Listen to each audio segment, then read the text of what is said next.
Willkommen zurück. Wie versprochen, jetzt machen wir unsere kleine Probefahrt. Wir haben uns jetzt auf eine kleine Landstraße begeben. Also noch sind wir in der Stadt, aber außerorts.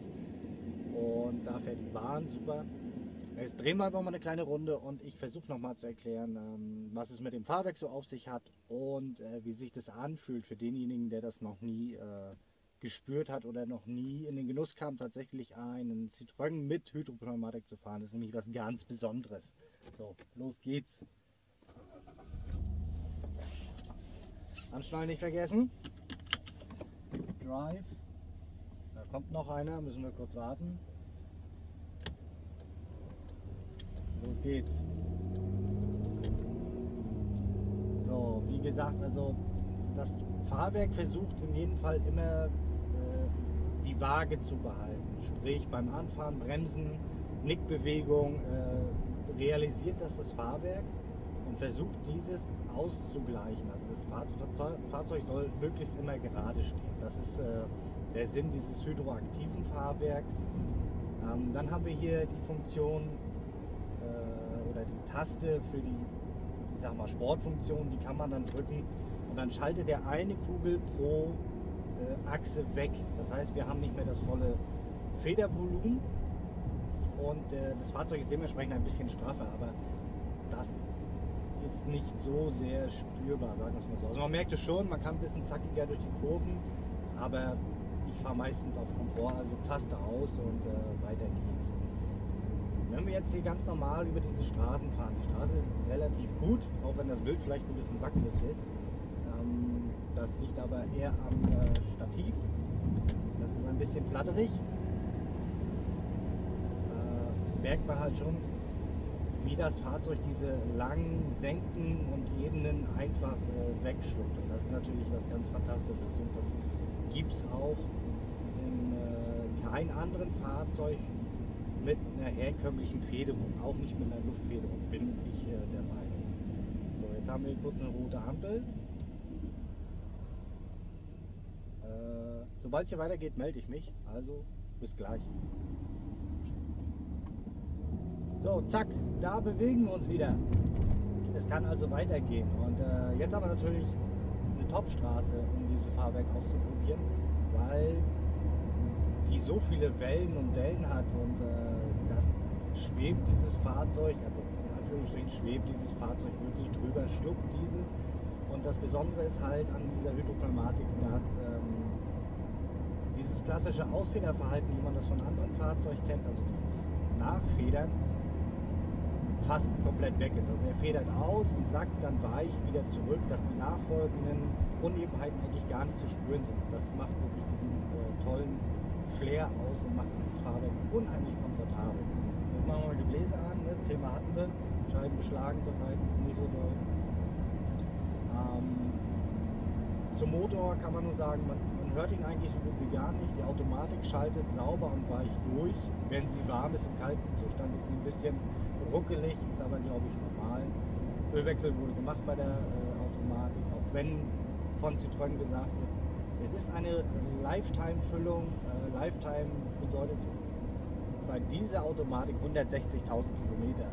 Ich habe jetzt 167.000 Kilometer runter und dementsprechend habe ich das Öl einmal gewechselt. Ist mit einem gewissen Aufwand verbunden, aber man kriegt es hin.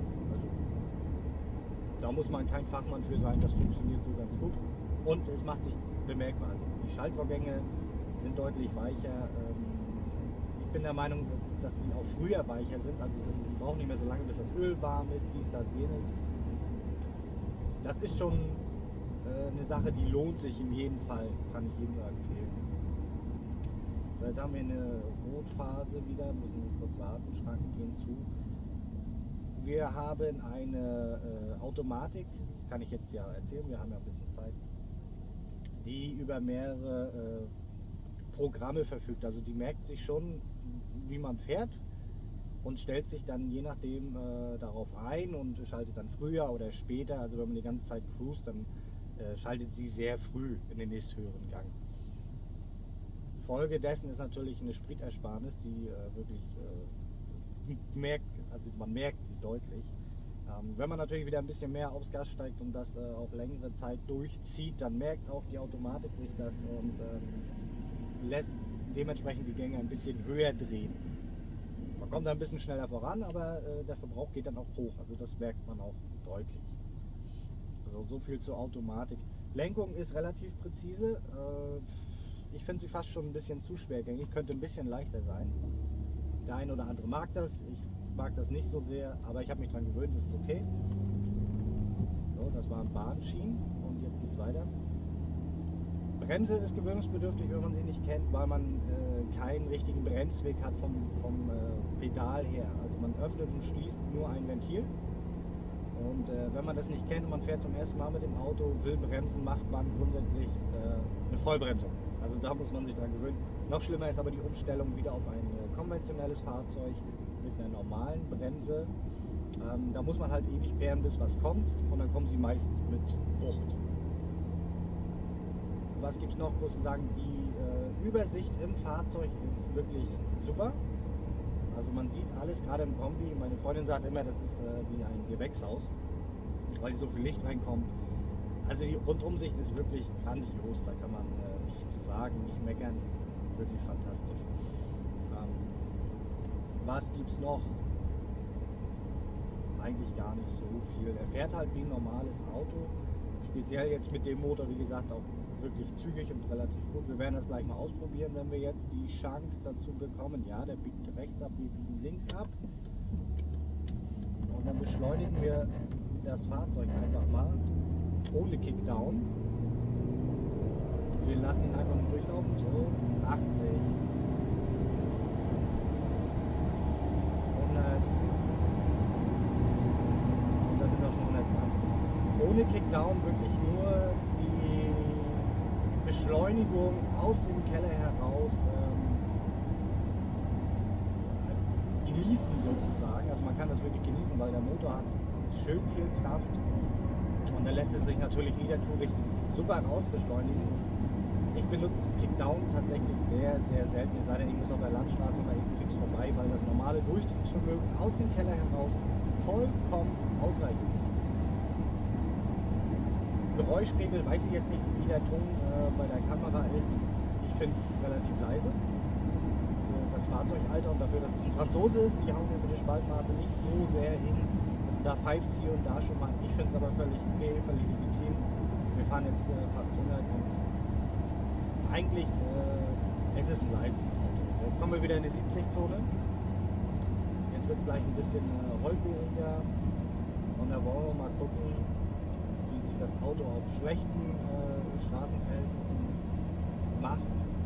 Also man merkt dann schon deutlich die Querfugen, das heißt man hört sie, also die Räder poltern, man fühlt nicht wirklich viel, aber durch die Akustik der Räder denkt man, okay, das war jetzt ein Riesenloch oder keine Ahnung was, aber prinzipiell ist es nicht so sehr zu spüren. Jetzt haben wir zum Beispiel einen Absatz von der Brücke, bupp, drüber, nochmal bupp, drüber, wunderbar, also schlüpft das Fahrwerk wirklich spitze. Und hier können wir wieder mehr Gas geben. Wenn ich jetzt durchdrücke, kann es sein, dass der Gang nochmal ausgekoppelt wird, dann rutscht er kurz zwischen 4 und 3.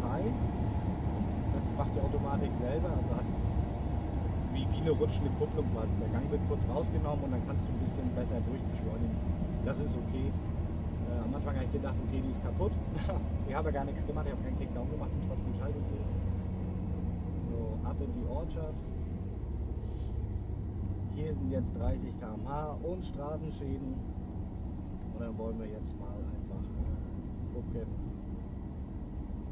Wie gesagt, wenn das jetzt visuell auf der Kamera nicht so rüberkommt, also diese Unebenheiten sind wirklich lachhaft mit diesem Fahrzeug.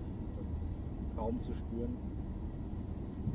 Jetzt kommt die Sonne ein bisschen rum, da wird das Licht wahrscheinlich richtig schön scheiße gleich sein. Aber es wird schon viel gehen. So, wir werden gleich nochmal per Kickdown aus der Ortschaft raus beschleunigen, dass ihr das mal hört. Fühlen könnt ihr es ja nicht, aber ihr könnt es hören. Da mache ich nochmal eine Tachaufnahme, vielleicht 0-100, dass ihr das mal sehen könnt, wie die Nadel da nach oben geht oder hochschnellt oder wie man das auch nennen möchte. Ist jetzt nichts mehr Weltbewegendes, aber es ist schon wirklich zügig. So, jetzt haben wir hier noch ein paar Meter bis zum Ortsausgangsschild. Was ich noch sagen muss, gerade so bei schlechten Straßen merkt man das. Also dieses Klischee von wegen Franzosen sind schlecht verarbeitet, das trifft für den Sand ja nicht zu. Also es ist, muss schon richtig holperig sein, bis da akustisch was rüberkommt, was nicht mehr ganz fest ist. Ansonsten ist hier wirklich Ruhe im Auto. Also da rappelt nichts, da klappert nicht groß was. War ich tatsächlich bei meinem ersten Sand ja schon positiv überrascht. Das war ein HDI mit weit über 400.000 Kilometer auf dem Zeiger. Und der war tatsächlich genauso ruhig. Man hört lediglich die Räder und hört so ein bisschen im Gepäckraum die Abdeckung, dass die so ein bisschen am Klappern ist, aber ansonsten ist das wirklich völlig legitim und man bemerke, das Fahrzeug ist 20 Jahre alt. Also Verarbeitung wirklich top, Materialien, so lala. Es ist nicht alles Plastik, es ist tatsächlich viel gepolstert und weich. Das ist gut, das ist okay. Vom Klischee her denkt man immer, dass es doch deutlich schlimmer ist. So, Ortsausgang. Wir haben da einen LKW. Wir lassen uns mal ein bisschen zurückfallen, dass wir gleich mal einmal voll durchbeschleunigen können. Wenn das denn was wird. Langsamer. Und wir können hier sogar einmal kurz anhalten. So, jetzt wird er durchdrehen, weil es ist nass. Also los geht's.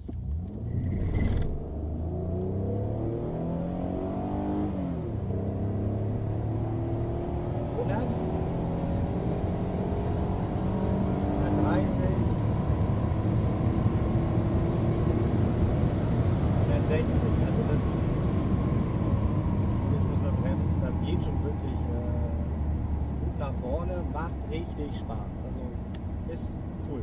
Und das mit der Optik, mega.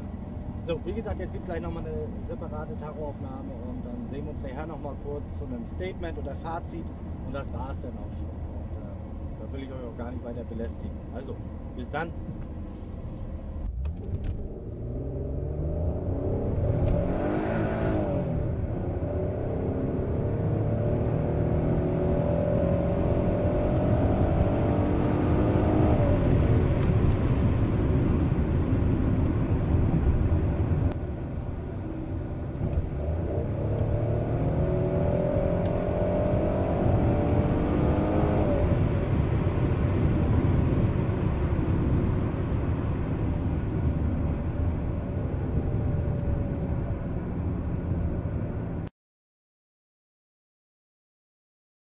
Noch ein kleines Fazit zum Xantia, eine persönliche Einschätzung. Ich bin der Meinung, dass dieses Fahrzeug sehr unterbewertet ist, was demjenigen zugutekommt, der sich so ein Ding anschaffen will.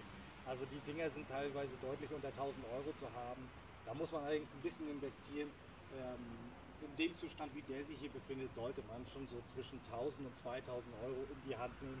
Aber du bekommst wirklich viel Auto fürs Geld, hast einen unheimlich tollen Komfort, hast viel Platz und ein paar Alleinstellungsmerkmale, die dann doch für sich sprechen, also man muss darauf stehen. Zum Thema Kosten und Wartung. Die laufenden Kosten sind etwas höher, das sagt ja das versicherungstechnisch nicht der günstigste und gerade mit der Maschine auch sprittechnisch nicht das billigste. Aber ich kann euch den wirklich wärmstens ans Herz legen. Es ist mittlerweile ein 12er.